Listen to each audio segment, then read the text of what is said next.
Enzo, I'm not sure if you're aware of this because it was because either of us was born, but Chelsea Leeds was traditionally a very fierce rivalry between the two clubs. Did you know that? I read something, Yeah. and the club mentioned me something. Yeah. But yeah, at the end, in this moment, is for us the main focus is just about the pitch. Back in the 60s and 70s, it was a very fierce game, very physical game between the two sides. I think things have changed a bit since then, maybe. Yeah, yeah. As I said, when we prepare the game, we just focus on the pitch side, knowing that there are games that for different reasons they are different. But in this moment, the focus for us is just the pitch side. I thought it was interesting in the press conference, and maybe this is something fans aren't aware of all the time, that you sometimes only have a very short space of time to prepare for a game, and you don't necessarily know what the opponents are going to do, and all the hard work you put in can be a waste of time. Yeah, I just mentioned, about Leeds that we watch many games since they started with back four, but the last game against City, second half, they were back five, so the question was if they're going to be back four or back five. I don't know. We try to prepare for both. When you say try to prepare for both, if you prepare for a back four and then tomorrow night come kick off, oh my God, it's a back five, then do the players have the ability to adapt and think on their feet? Yeah, now because we are more time together, they can adapt quick, even if a different plan. But most of the time when we see the lineup, we can organize inside the changing room before the warm-up. Frustrating for a manager. Yes, a lot, especially when you try to prepare games on the opponents. Yeah. But it's a learning process. Oh, you crumple up the bit of paper and exactly. throw it away. Exactly. I remember this time last year being in many Chelsea press conferences, and you kept saying, "We're not in a title race. We're not in a title race." This year, you seem to be embracing it a little bit more. You think that this time around, Chelsea are in the title race? I just said also in the press conference and in the last 2 weeks that if in February or March we're going to be where we are now, we are title contenders. But in case we are not there in February, March, it's different. I think now the next 2 months, December and January, they are the 2 months where define which teams they're going to be for title contenders. What has changed in the last 12 months to change your, not belief in the squad, but think that we're a little bit further down the line? The fact that you've won 2 trophies and the players have developed? No, I think that because we spend time together, we're going to be better and better. I'm sure 100% that in this moment we are better than last season, and next season we're going to be better than this season. So this is the reason why I think in different way this season, even if, as I said, you need to wait for February, March and see where you are, and then you can define the target.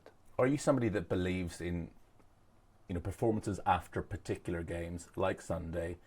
Arsenal, arguably the best team in the country at the moment. You go down to 10 men, and yet you still hold your own against them. Do you come away from a game like that thinking, okay, we're a decent side? Yeah, absolutely. For sure, these are games that give you, the where you are in this moment. That again, I don't know if we are close, if we are far. The good feeling is that we go in the right direction. Now Arsenal game is finished, and you need to be focused on Leeds, on Bournemouth, that they are the next 2 games both away. And the incredibly exciting thing for Chelsea fans is that there is probably a very hungry Cole Palmer ready to play for you again. Is he ready to start against Leeds? He's ready to start, yeah.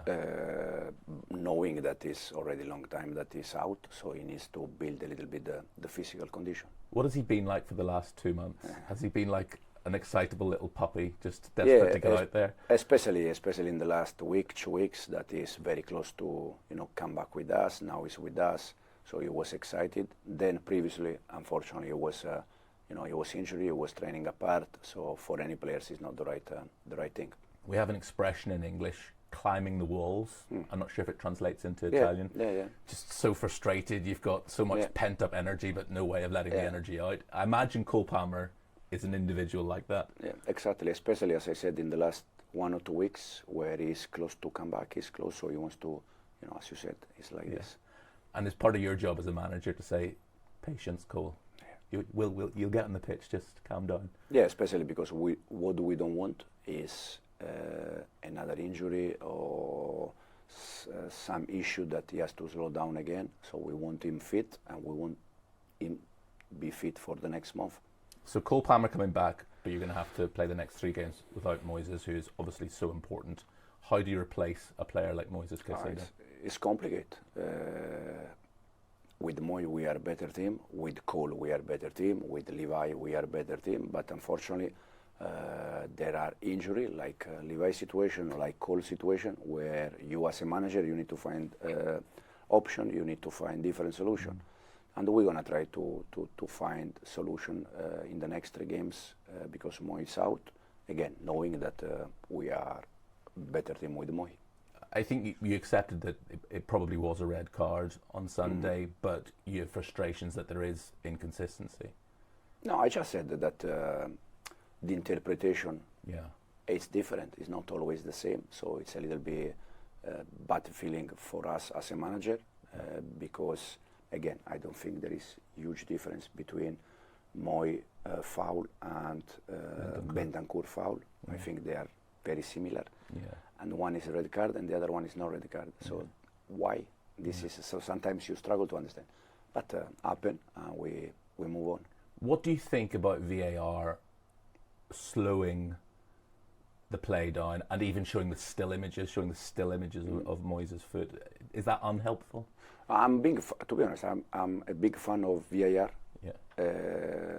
For sure. Sometimes it's a bit slow. Sometimes they need more time. So it's not ideal. But I'm a big fan because at the end help football. Now in this kind of situation, like 2 fouls that they are very similar, I would like to know why they interpret it in different way. When you just see that still image, it always looks worse, doesn't it? Always. Do you think you should watch it in full speed? No full speed. I think normal speed. If you're in the normal speed, I think sometimes because if you just stop the image when there is the contact, most of them they look bad contact. But in a normal speed, sometimes they don't look so bad. Because a split second that way, split second that way, and it's a completely different challenge, isn't it? As I said, as you said, coping without Moises, you're going to have to sort of find a solution. What is that solution? Because he has a unique quality, doesn't he? We have players that they can play in that position. Andre Santos, Reece can play in that position. I also think that Josh can play in that position, Josh Achipong. So we need to find different solution. Mo is not available for the next 3 games, and we're gonna try our best to find different solution. They come thick and fast now, don't they? Yeah, exactly. Non-stop, all the games. Non-stop. Thank you. Thank you.